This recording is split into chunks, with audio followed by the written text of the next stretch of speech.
Shalom, selamat pagi Ibu Bapak Saudara jemaat yang dikasihi oleh Tuhan Yesus Kristus. Kita berjumpa kembali dalam ibadah renungan harian keluarga hari ini, Kamis 27 Juli 2023. Mari kita mulai, kita berdoa. Damai sejahtera dari Allah Bapa dan dari anaknya Tuhan Yesus Kristus memelihara hati dan pikiranmu. Amin. Ibu Bapak Saudara, nas firman Tuhan hari ini tertulis dalam kitab Titus 2 ayat 1. Tetapi engkau beritakanlah apa yang sesuai dengan ajaran yang sehat. Alenggoho hatahom manedumu tupoda natikosi. Saudara yang dikasihi oleh Tuhan Yesus Kristus, Titus dan termasuk juga Timotius adalah para pelayan muda yang telah dibentuk dan diajari oleh Paulus dan menjadi teman sekerjanya dalam penginjilan. Mereka setelah mengenal dengan benar akan ajaran tentang Yesus Sang Juru Selamat, diberi otoritas untuk memimpin umat di dalam pelayanan dan di dalam ibadah. Dalam nas ini, Titus diingatkan oleh Rasul Paulus supaya mengkhotbahkan dan mengajarkan firman Tuhan dengan benar. Titus diingatkan bahwa ada bahaya di tengah-tengah umat Tuhan, yaitu adanya guru-guru palsu dengan doktrin-doktrin yang tidak alkitabiah. Memang Paulus memahami bahwa Titus di masa mudanya sebagai seorang pelayan untuk menjadi seorang teladan bukanlah perkara yang mudah.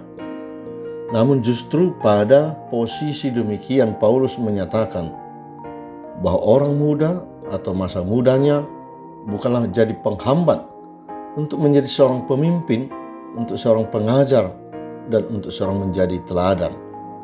Pertanyaannya adalah, apakah kita mau atau tidak? Bukan persoalan mampu atau tidak. Pengajaran Paulus kepada Titus memang menjadi satu hal yang penting, mengingat pada saat itu telah berkembang ajaran palsu dan menjadi virus yang mencemari tubuh Kristus, yaitu umat Tuhan. Paulus mengatakan, "Aku mengusir para pembicara dan penipu yang memutarbalikkan firman kebenaran dan menumbangkan seluruh rumah tangga untuk keuntungan yang tidak jujur." Ada orang-orang di dalam gereja yang mengaku mengenal Tuhan dan dapat menyampaikan motivasi hidup, tetapi dalam hidup mereka sendiri mereka menyangkal Tuhan Yesus dan memutarbalikkan kebenaran. Guru-guru palsu mengabaikan pengorbanan Kristus. Mereka selalu ingin menjadi seseorang yang merasa bahwa ia telah berjasa di dalam mendapatkan keselamatan karena ia baik, saleh, dan dapat melakukan sesuatu yang menyenangkan Allah sehingga ia layak untuk menerima keselamatan dari Allah. Paulus mengingatkan Titus supaya memberitakan kebenaran Allah. Pengajaran yang sehat adalah pengajaran yang memuliakan Yesus, pengajaran yang memberitakan bahwa Allah adalah tujuan utama dan tujuan tertinggi di dalam ibadah, penyembahan, iman percaya manusia. Pengajaran yang sehat akan selalu berpusat pada Allah itu sendiri, tentang Allah yang maha kuasa, penuh kasih, setia, dan adil. Ia murka pada dosa, tetapi pada saat yang sama mengasihi orang-orang yang berdosa. Maka dari itu, Injil harus hadir untuk menunjukkan kepada kita tentang kesempurnaan Allah di dalam Yesus Kristus.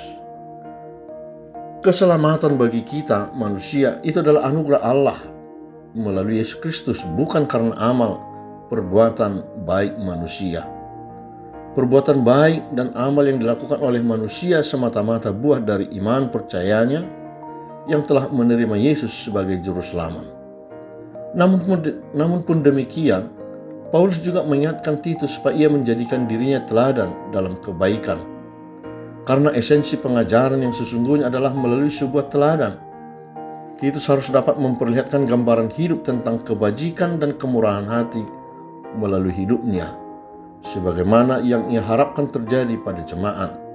Melalui kemurnian dan kehormatan Titus, juga melalui kesederhanaan dan hidupnya yang baik, tentu jemaat akan lebih mudah dimenangkan dan menerapkan hal yang sama dalam kehidupan mereka.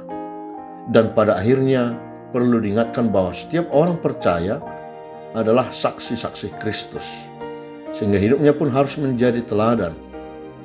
Karena kita memiliki tanggung jawab yang sama untuk menyatakan kemuliaan Allah, menjadi anak-anak Tuhan yang kudus, yang saleh, bijaksana, dan berbudi. Ketika hidup orang percaya mengikuti pola ajaran yang sesat, penyesat tidak dapat menemukan aib yang dapat menjerumuskan jemaat Tuhan dimanapun dan kapanpun. Amin. Mari kita berdoa. Allah Bapa dalam Yesus, terima kasih Tuhan, firman-Mu mengingatkan kami untuk dapat menjadi teladan dalam hidup kami kepada orang banyak di tengah-tengah dunia ini. Karena sesungguhnya melalui itu firman Tuhan dapat diajarkan dan dapat menjadi benteng kekuatan melawan para penyesat-penyesat.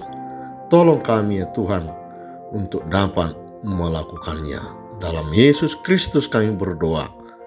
Amin. Anugerah Tuhan kita Yesus Kristus, kasih setia Allah Bapa, dan persekutuan dengan Roh Kudus menyertai-mu sekalian. Amin.